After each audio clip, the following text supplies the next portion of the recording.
રાજકોટ જિલ્લાના ધોરાજી તાલુકાના તોરણિયા ગામેથી નાની પરબડી જતી વેળાએ શ્વાન આડું ઉતરતા થયો અકસ્માત, 2 વ્યક્તિ ઈજાગ્રસ્ત।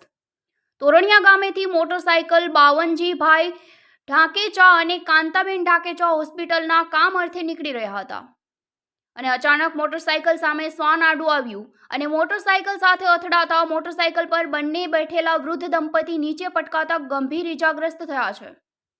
તેઓને 108 મારફતે ધોરાજી સરકારી હોસ્પિટલમાં અને વધુ સારવાર અર્થે જૂનાગઢ રિફર કરવામાં આવેલ છે। Bureau report DG news Dhoraji. તમારું નામ? મારું નામ પ્રાગજીભાઈ ચનાભાઈ બાવીસા, મોટી પરબડીના રહેવાસી।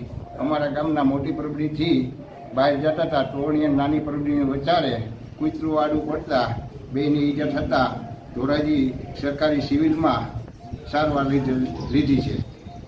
નામ શું છે બેનું? બાવનજીભાઈ નાનજીભાઈ ઢાકેચા, કાંતાબેન નાનજીભાઈ ઢાકેચા।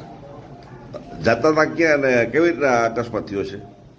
એ અહીંથી બહાર જતા હતા, બહારગામ। તોરણિયા ટપીને આ 2 વચારે કૂતરું આડું પડતા લાગ્યું છે। કેવું લાગ્યું છે? માથામાં અને ગોઠણમાં 2। હાલ અત્યારે સારવાર માટે ક્યાં લઈ જવા પડે છે? સારવાર માટે અહીંથી જૂનાગઢ મોકલે છે અમને સિવિલમાં।